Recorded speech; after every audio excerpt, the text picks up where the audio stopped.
The perspectives expressed in this podcast are those of the host and guests. The views expressed are their own and do not necessarily represent the views of the National Institute of Health or the United States government. Hey, Sickle family. I'm Wunmi Bakare. And I'm Dima Hendricks. And we would like to welcome you to the Through the Genes podcast, where we talk about living, healing, recovering, and exploring curative therapies for sickle cell disease. We will also talk about our individual curative therapy journeys and the bond that we built as sickle cell sisters.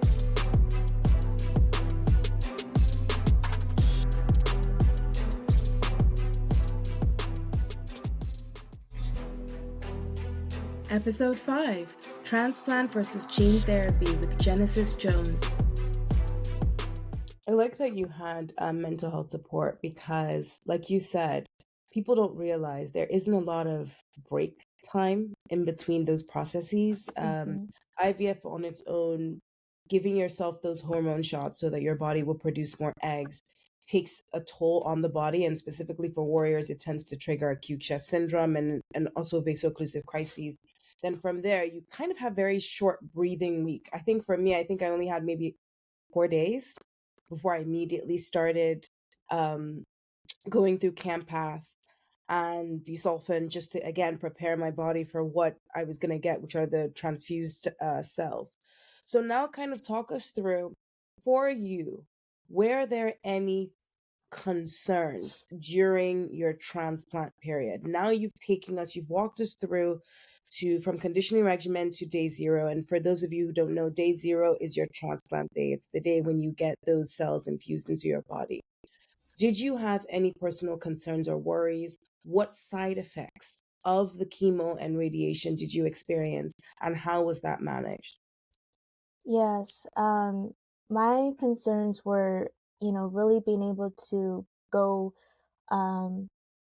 through the process due to how, like you're saying, it was so regimen. You had to go through it day to day because I was having so much pain. I had to really make sure that I was making my appointments. My concerns were the side effects because I had never had chemo, because I had never been through something like this. They do the best to kind of combat it with medications, but I still had side effects from the chemo. They had there was something that I had called shake and bake, where your body, is shaking due to one of the chemos that you get. And then, I had it was just, a whole process that you're trying to just get through so you can have that day 0 and get on the other side. I didn't have any GVHD, which is another concern that people have. I'm grateful that I didn't have that. But, there's really the mental battle of making sure that you're doing the right things, staying as clean as possible to make sure your body and you're gonna make sure that your home base for receiving your mom's cells is okay. So I did have other side effects after I received my mom's cells, and that was about a month out. I started to have things just weren't adding up. I couldn't keep my food down. I was having you know, darker stools, things that just weren't looking right, and they were having one count that was elevated, which is the EBV or the Epstein virus, and they didn't know why. And this is when they told me I had a post-transplant lymphoma disorder or cancer. And this is when I had to, they tried a treatment that didn't work. And that's when I had to go through 3 more rounds of chemo and 2 rounds of T cells to get rid of the cancer. Yeah, that is something that is rare and doesn't always happen, but the cancer was a result of the transplant itself. One of the things that Genesis shared is you are being very closely monitored, primarily because you could pick up an infection. after your transplant process, because now your immune system has been completely wiped out. So you're more susceptible to picking up all different types of infections. I know in my journey, I had 2 infections that had to be treated at the same time. That took a toll on my body. I didn't start to feel pain free till I want to say 6 months out of my process.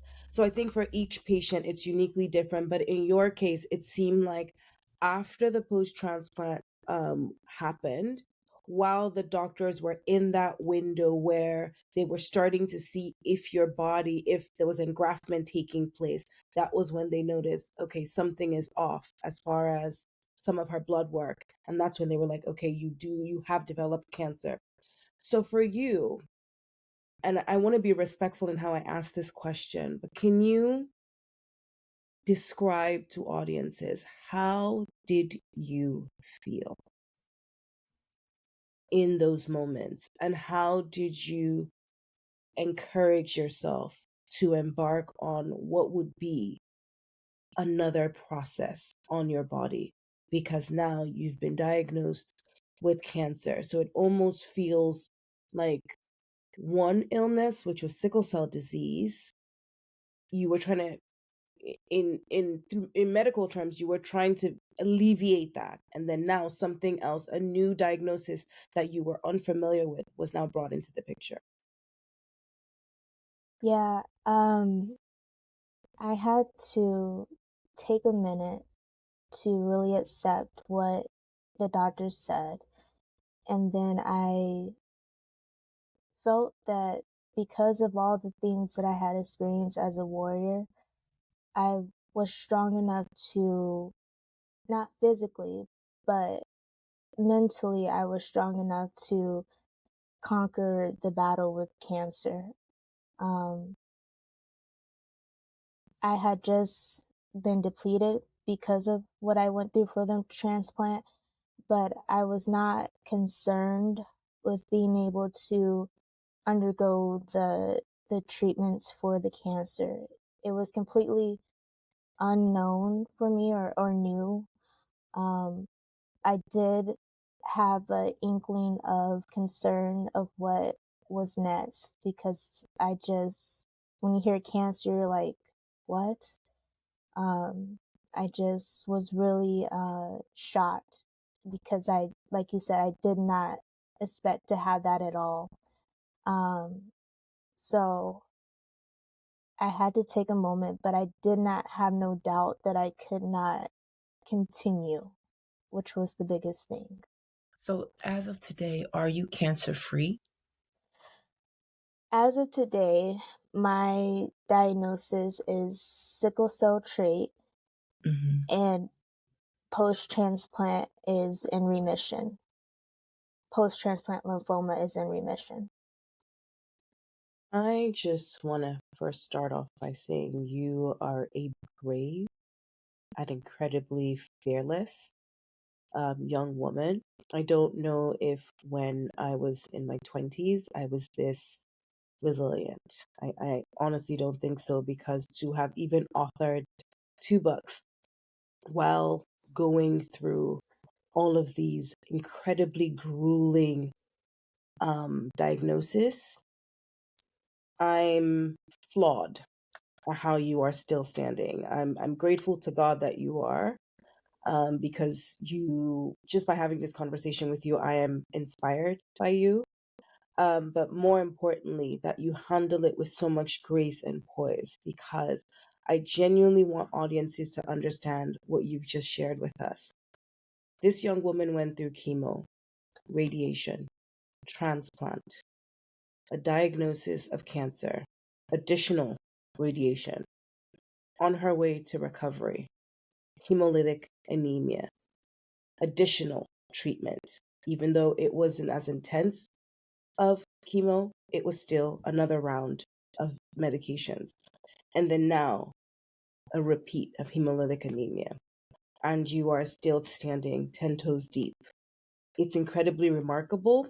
And I hope that every day you give yourself a pat on the back. But more importantly, I hope that you give yourself grace, because you have survived things that most people, one of those things, and they're like, I can't do it. I'm done. I can't do it.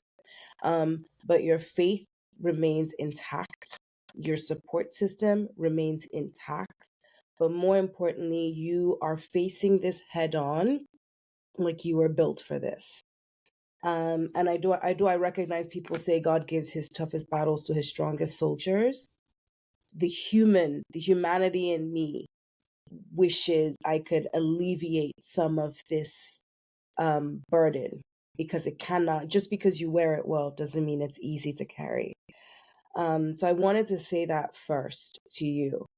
But now I want us to kind of shift a little bit, because more than anything, what I am aching to hear in your story is a revitalized hope for your recovery process, because I recognize it feels like you're smooth sailing and then the car is like, I'm out of gas again.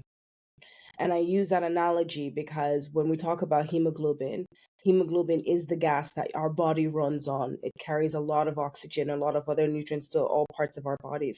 And so if you are going from a 13 to a 6, I know when I lived with sickle cell disease, that would wipe me out. I would be completely fatigued and exhausted. Everything, every emotional stress would be a trigger for me. So, can you talk us through now, what does the future hold for Genesis recovery in your own words? Yeah. So I think recovery looks a little different than what I was expecting at the beginning or even the middle of this year. I have had a lot of changes within my health that I didn't think I would be experiencing 3 years out. And, now I have to kind of take a minute to reset. So I believe there's going to be a lot of rest and a lot of just looking at what I need to do to allow my body to recover from everything that it's already been through.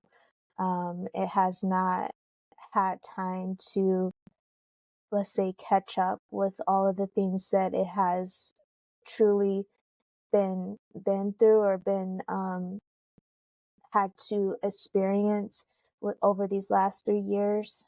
And I think um, it's time for it to have some time to just sit and understand why my body is not able to process everything that it's having to be hammered with.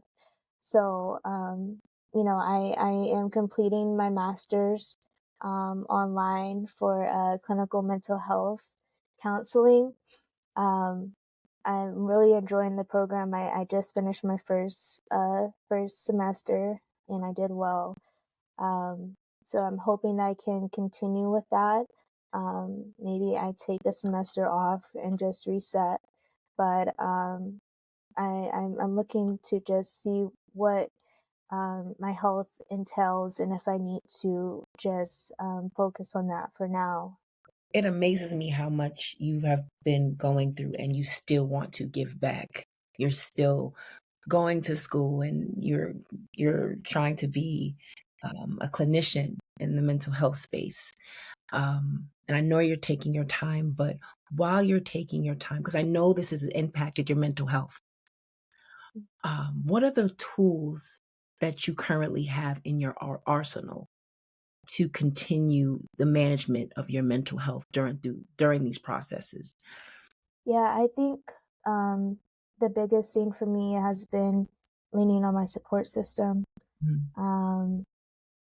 They're my backbone, as well as my faith, because without those two things, I think it would be kind of at loss of where I would be right now.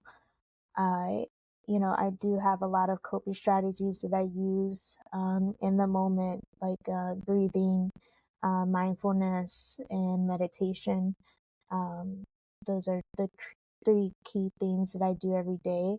But I think just taking a minute to understand where my body is and what I need to do to make sure that I'm not going to um, take it over of what it's already been through. Understanding the pain and trying to not aggravate it more. So yeah, Yeah. Chronic pain mimics sickle pain, I feel like. yeah, I think for me, all of the triggers you mentioned are same triggers now: weather, altitude, stress.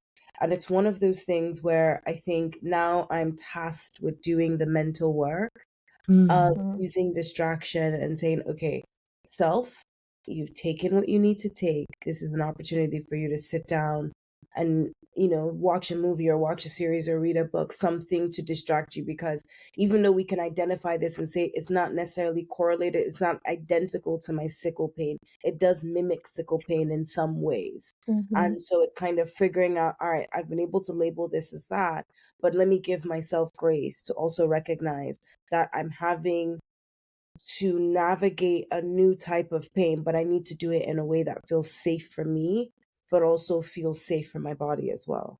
Yes. So I have a question for both of you ladies. As I'm listening to you guys talking about the chronic pain, and Genesis, with you talking about the complications post-transplant, I want to know, for someone who the transplant didn't work for, the curative therapy did not work for me, I didn't get that far into the process. Was your curative therapy journey, was it worth it? Was all of this, going through the complications and still feeling pain, was it all worth it?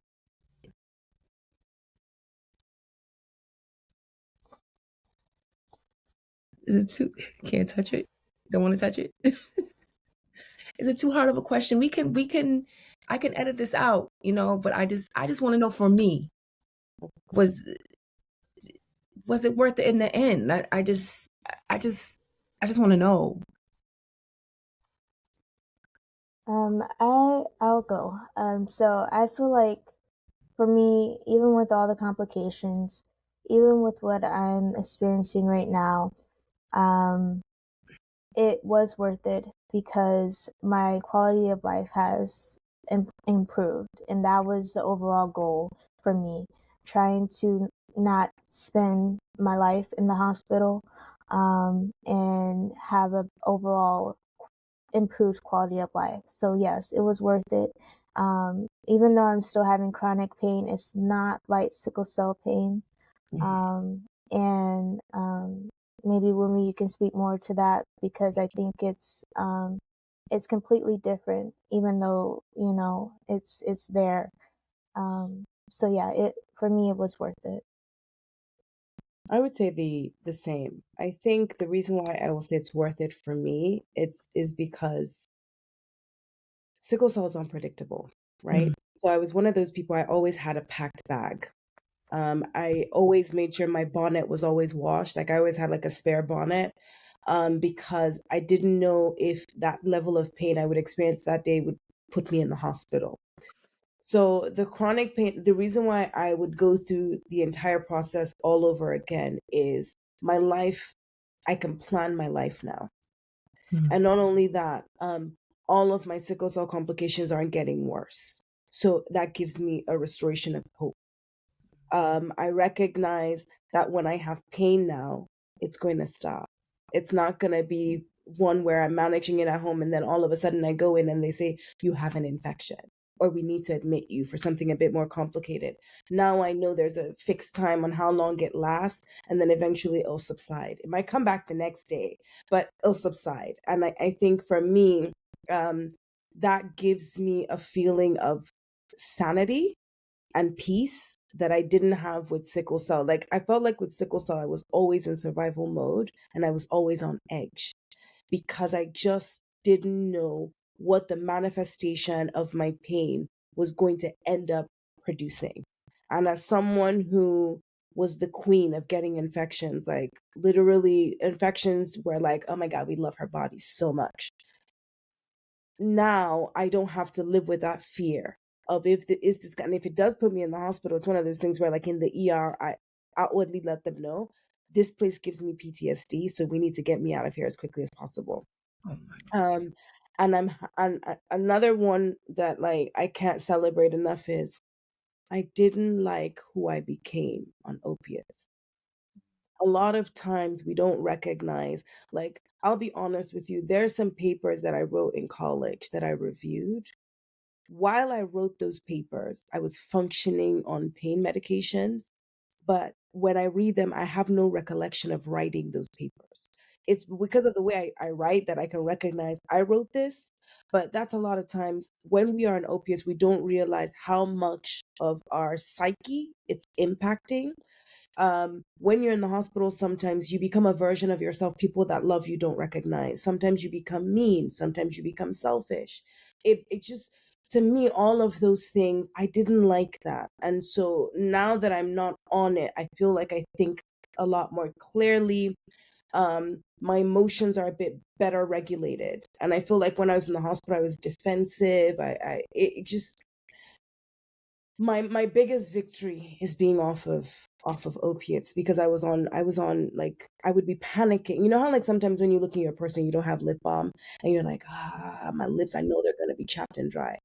That was how I was with like medications. If I didn't have one in my purse and maybe I mistakenly went out real quick, I would start to literally like almost have like a panic attack, because I felt like it was like a safety blanket. Like if a pain starts, what do I do? Now, if it's not in a purse, I don't even remember that I didn't pack one. So that level of sanity and calm that it's given my life, I'll take that any day, and I'll take chronic pain with it. Wunmi, do you have any final thoughts before I close the wrap? Final thoughts is I'm incredibly supportive of you all the way. I'm extremely proud of the woman you are and the woman you are going to be, because I feel like if you are doing all of this while going through all of this, then I can only imagine what the world is not ready for, the force that you are. And so thank you for sharing your story. Thank you for being an inspiration to many. Thank you for teaching us through the work of your books. Thank you for speaking for us. But more importantly, thank you for giving a lot of people hope that regardless of whatever challenges that they are dealing with, they can handle it with as much grace as you are doing. Thank you. And thank you, Genesis, for being the added value to this, bringing value to this podcast.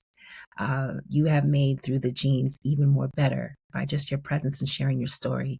So thank you again. And ladies and gentlemen, please give it up for Genesis Jones. Thank you so much for being with us. You are You have awesome. one of those names that if you were a poet, it'd be like, give it up for Genesis Jones. You know what I Yes, mean? You do have one of yes, those names where like, yes, You're yes. it, girl. Thank you. Yeah. So today we have another special guest. She is someone that I'd like to say is part of my healthcare team, but also I'm going to say a mentor. She's in a mentor role. For me, I've learned a lot from Nona over the years.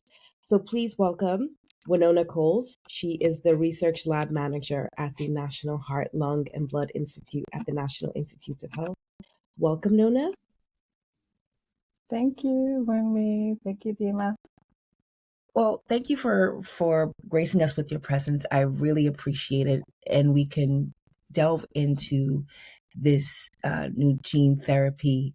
I want to start off by asking you, what is your role actually, and what do you do at NIH? So I serve as the referral transplant coordinator. So I'm kind of almost the gatekeeper for introducing patients to the NIH, answering and providing education about the different research clinical trials that are going on. And I receive referrals from individuals who just happen to Google and find out about the National Institutes of Health. We also have an Office of Patient Recruitment Services that's more of a general email or phone number. And so sometimes individuals will contact us through that method. Physician to physician referrals.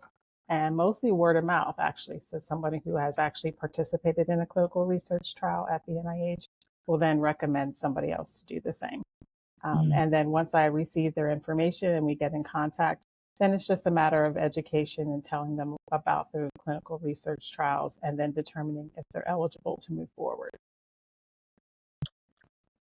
So basically, you know what happens through the gene therapy process, and you can kind of give us a blow by blow of what happens, because a novice like me still does not understand what goes on behind the scenes. So thank you for being here. No worries, no worries. Thank you again for having me. And let me just preface that by saying I'm not a physician by any means. I do not work in the actual laboratory where the science is being done. So my role is more of an educator, again, providing as much information so that individuals who decide that they're interested in a clinical research trial can make an informed decision on whether or not they would like to proceed. So Nona, for audiences who don't really know about curative therapy, introduce us to the different types of curative therapy, and then we can kind of delve into, of course, the topic of the conversation, which is gene therapy. So in sickle cell disease, we have 3 different types of transplants or curative therapy options available. So one that we've been doing here at the NIH for about 20 years now is if you have what's called an allogenic or a donor match-related transplant. So that's if you have a sibling who is a full tissue match to you and you meet the disease severity criteria to move forward with that type of transplant. So that's the one that's been around the longest, that we have the most information for. That particular transplant has also been offered in the general community for many, many years now. Different form of it, but it's been around for a long time. So we have the most detail and most long-term outcome information about that particular match-related donor transplant trial. So that's one curative option. Second is if you don't have a full match, but you have a half match or 50% match of some relative. And so then the same outcome is to be a cure of the sickle cell disease. That's still requiring a donor, so that's still considered an allogenic transplant. And then lastly, you have the gene therapy options, and that's where you do not need a donor at all. So we are then modifying your own stem cells that your body makes, genetically modifying them in a laboratory, and then giving them back to you. So those are the 3 different forms. Mm. So in terms of gene therapy, what's the eligibility criteria for this modality? So for the 2 gene therapy studies that have recently been approved by the FDA, so the criteria now is really going to be up to the transplant center, because now it's no longer considered part of a clinical trial. So now it is going to be up to your physician or your hematologist to say, I believe that this is something that could benefit you. Let's send you to a transplant center and have them go through the process to see if you are eligible for the transplant trial. And then obviously we have to see if the insurance will help to cover the cost of that. So now that it's out of a clinical trial phase, the criteria can vary from center to center. When it was part of a clinical trial, the studies were sponsored by the tech companies that were producing the actual product. And so they had very specific criteria. For example, when you are determining eligibility for a clinical trial, you always want to make sure that the benefits outweigh the risks of moving forward. So for that, we would have to determine that you have kind of failed standard therapy in treating your sickle cell disease, meaning, for many, many, many years, the only standard therapy was hydroxyurea. And if you had been on hydroxyurea and you were still having frequent complications from your sickle cell disease, then that potentially was an eligibility criteria that you met to include you into the study. Or if you had evidence of end organ failure, such as you had history of stroke, you had lung disease, you had kidney disease, you had liver disease. So some of these things would make you eligible to move forward into the clinical trial. On the flip end of that, not only do you have to have inclusion, so we have to make sure that you have some level of disease severity that warrants something as, experimental, but then we have to make sure that you don't have any exclusion criteria. So then we want to make sure that the procedures that you're going to go through, the outcome is to improve your quality of life. So we don't want it to be where you have some organ failure that would deem the outcome to be to worsen your quality of life. So it's kind of a fine balance when the physicians and the transplant team are trying to determine eligibility. So it's almost like you have to be sick enough to get in, but not too sick where we don't know what the outcome would be. Now, a lot of questions that many patients have is after their physician or hematologist deems them, okay, I think you would be perfect for this. What are some of the pre-testing that's done on the patient to make sure that they are in a healthy enough state for them to undergo this curative therapy? So there are many different phases of the transplant trial. Initially, when you come in, we're determining the eligibility. So those things that I just discussed, the inclusion and the exclusion criteria. So once you move through that phase to deem that you are indeed eligible to enroll onto the study, then you move into that pre-transplant testing phase, which is what you're asking. And so then we just test you from head to toe. So we look at you, you are scanned, you are poked, you are prodded, you are consulted from everything, because we want to make sure that we're not missing anything as part of your prep. So, and it can be as simple as having a cavity, because when we suppress your immune system so that you can tolerate the transplant or undergo the transplant, that small cavity can become a huge problem. So we have you see dentists, we have you see eye doctors, we have you have lung tests done, heart tests done, all kinds of workup that's done. And so that can take over several months in preparation before we actually move you into the actual transplant phase. So after all of that is done, a patient is prepped. They check for cavities. I remember that well. That was fun. Check for cavities. An extensive workup is done. What is the next phase?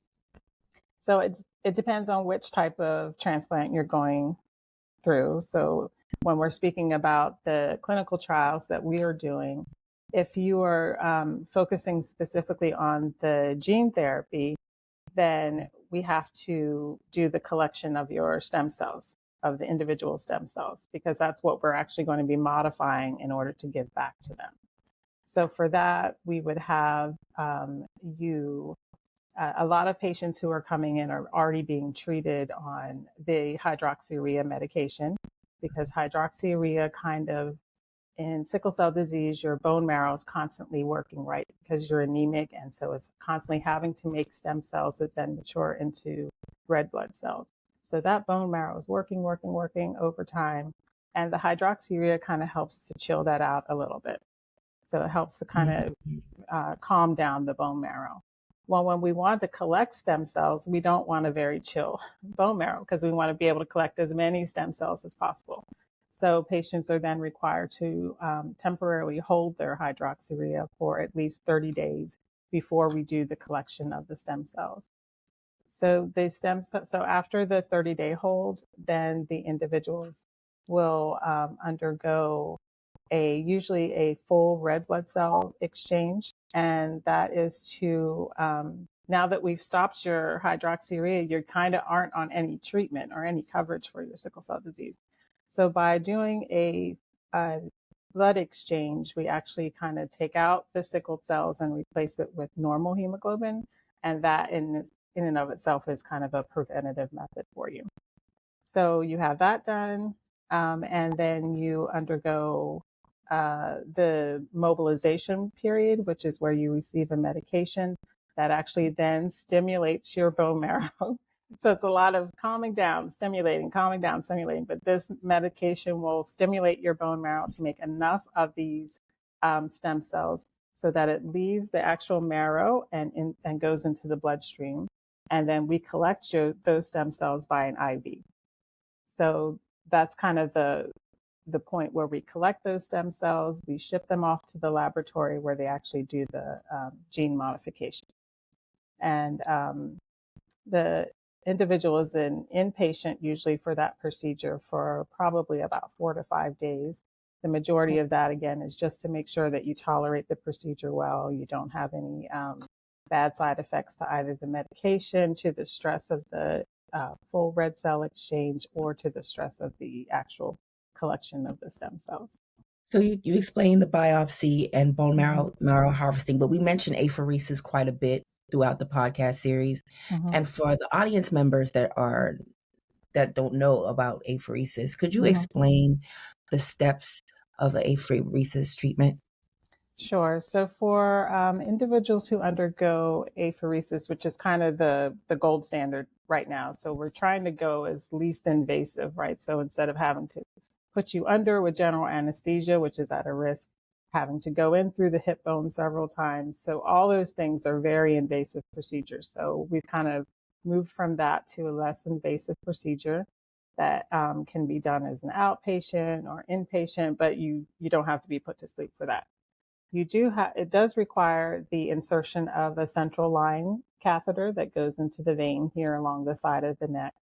And then from that, there are kind of like 2 lumens that come off of the end of the catheter. And 1 lumen is used to remove blood from the body. And then it goes into a machine, and the machine is called an apheresis machine.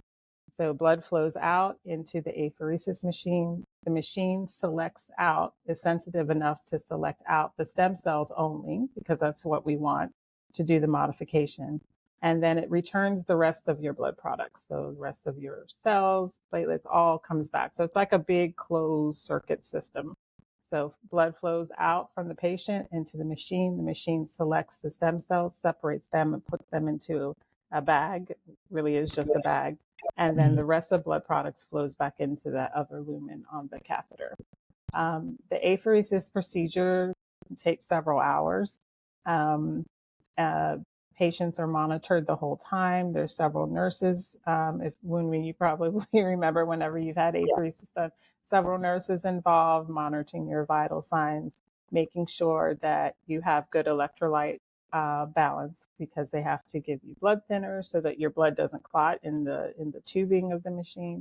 So it's a very exact science. The machine has to be monitored constantly, but it's done safely, and the yield is usually a lot better than actually going through the traditional method of having to do a bone marrow harvest in the OR. So we actually end up collecting a lot more viable stem cells through apheresis.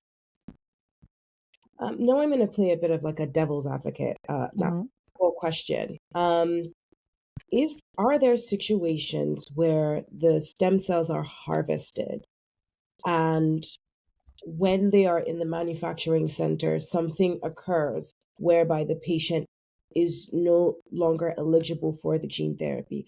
Are there situations where something could be genetically wrong that would basically pause the process of those stem cells being edited or dying? I think that anything can go wrong when you're having to manipulate a product, right? So contaminants can happen. There can be a failure of equipment. You have to ship the cells to the manufacturing. I mean, so we're here in Maryland. The cells for our studies were shipped to New Jersey. So anything like that can happen. I think there have been reports of cells that have been contaminated at the manufacturer site for whatever reason. Either the bag was punctured during transport. There can be any number of reasons. So yes, there are cases where, for whatever reason, the individual has gone through the whole procedure. Everything went well on the hospital side, but when it went to the manufacturer, for whatever reasons, things went awry. And then, unfortunately, we have to start the process all over again. Okay. So it definitely can happen. A lot of times when we have these conversations, we aren't able to really put things into perspective for audiences, which is what is the projected timeline? I know for my clinical trial, it kept getting pushed back because of fertility preservation and other issues that occurred. Again, had cavities, had to get that taken care of, needed time to recuperate. So, realistically speaking, what timeline should people prepare for when embarking on this process from pre-testing to the manufacturing process? Right now, we are saying to give yourself a good 6 months to kind of Okay. get through the whole process. And mostly because that pre-transplant phase can take up to 3 months typically. Mhm. And that would be depending on how many collections you needed, all of that. So that could delay it as well. But so we say typically 3 months. You're an inpatient for the transplant for about 30 days. So that's another month. And then we follow you as an outpatient until you're about 100 days out from transplant. So another 2 months after that. Okay. So 5 to 6 months typically. Okay. But that's just once you're actually in the process, right? So that's not trying to get into the process, which can be much longer with, send me your medical records. I know you've heard me say that. Mhm. Send me your medical records. We have to have the transplant team review that. And then we have to figure out, well, when you come, where are you going to live? How are you going to stay? All that. So all that is on the pre end or the front end of even coming in and actually going through the motions of the transplant. So before we end, I just wanted to ask really quickly, I asked most of the podcast guests this question. What does this FDA approval mean to you? Oh gosh, I'm so excited. I'm so excited. I know I can't believe, like, with gene therapy, I feel like it's almost like the road runner, right? So this Mhm. gene therapy in general, it doesn't even matter if it's just for sickle cell disease, but it has just taken off like lightning rod in medical science. And the fact, typically, like if you thought about hydroxyurea, that was decades worth of research before they were like, okay, let's approve it. Decades. And this has been less than a decade for the gene therapies and it's already been approved. So I know that people are like, decade, that's 10 years, that's still a long time. But in science, that's pretty short. So to see that it's happening, that it's already been approved, that they're probably going to be the excitement that's in the community. It used to be that there just wasn't any excitement in sickle cell disease research. Now it's the buzz, it's on SNL, maybe not in the best way, but it's just getting the buzz out there. Right. So I'm excited about that. And, yeah, it's everything. And to have played a tiny role in that is really something. Our first patient that underwent the gene therapy trial here at the NIH, when we got the information that it was approved, that the trial that he participated in, this particular patient participated in, that was the call. They were like, it means something. Whether it worked for you, it didn't work for you. And that was kind of what this individual came in with. He was like, I may never see the fruits of my labor, right? I may never see that it actually worked for me, but it may work for the next person down the line. And so to know that I played a small role in that, that's what I'm here for. And if I happen to benefit from it, that's the cherry on top.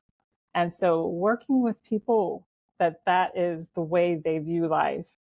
I mean, it's so touching to me. I don't know if I can do that. To be honest. Yeah, I'd be like, wait a minute, I need guarantees up front. I need to know right now.